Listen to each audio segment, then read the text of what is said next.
Welcome everybody to today's video where we ask, why do sport athletes earn so much?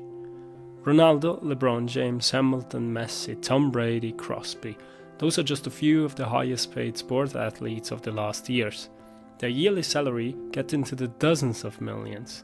At the moment, Ronaldo earns more than 30 million euros at his club, Juventus Turin, which is simply incredible. So why do they earn so much?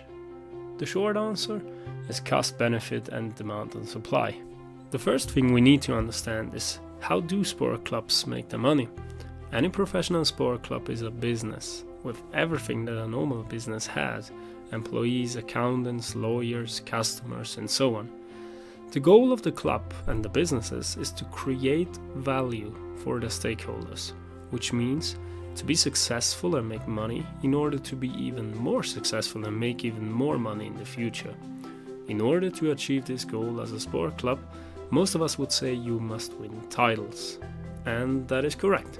But the true source of a sport club's revenue and its success is the number of fans the club has.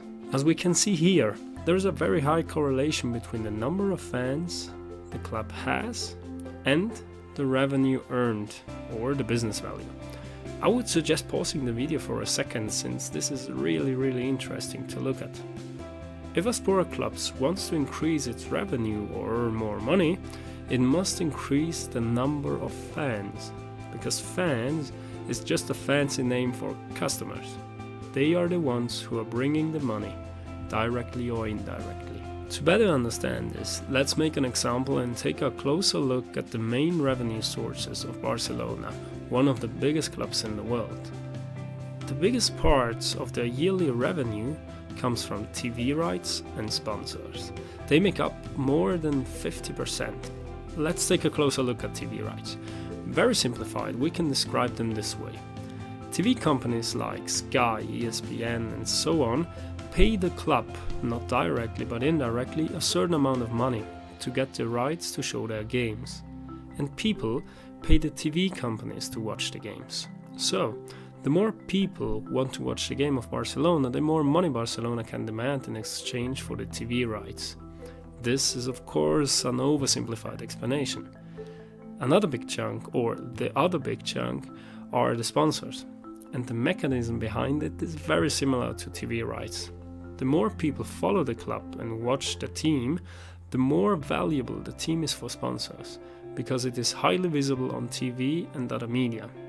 Therefore, once again, we can call the fans of a club by their real name: customers. Okay, now we understood that a club must always make sure to make money, and to do so, the best and most reliable way is to increase the number of fans. The next thing we should ask is, how does a sport club increase its fan base? Well, through media presence, successes, and marketing. Those three things are of course very intertwined. But how does get a club all of this? Mainly through good and popular players. The more skilled and popular the player, the more people want to watch the games, of course, and the more screen time a club gets. Further, by signing big stars, the club increases the chances of winning, which consequently leads to more money from TV companies, sponsors, merchandising, and so on. This explains why players are so valuable. They are crucial. They are the key and the main contributors to the success of very big businesses like sport clubs. But of course, every club wants to have the best and most popular player. But those players are very rare, which means we have a very low supply but a very high demand from financially big businesses. This drives the price up.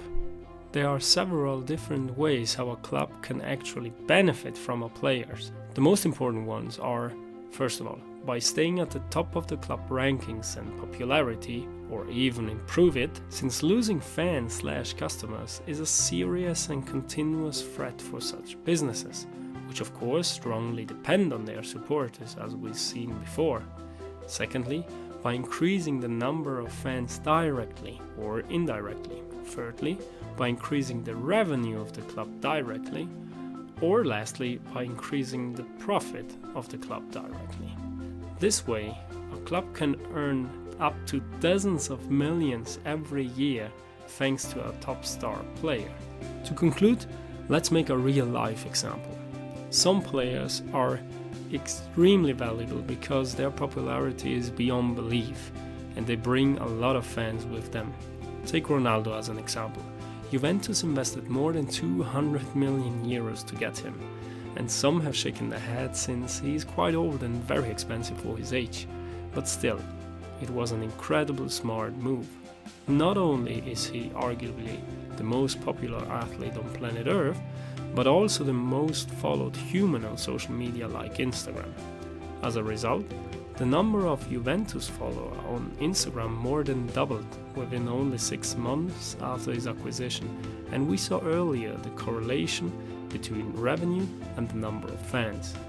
Even more important, the stock price of the business, Juventus, increased by nearly 80%, which pushes the business value and shows the importance of fan numbers and expectations. Further, he's playing very good, so to buy him was a smart move to increase the quality of the team, but a genius move to increase the number of fans.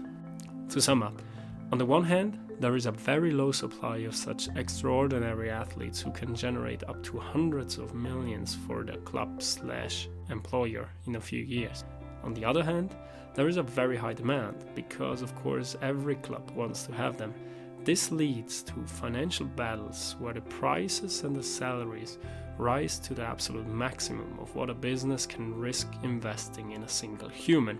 And although giving someone a 30 million yearly salary is crazy, those clubs make even bigger profits thanks to their superstars.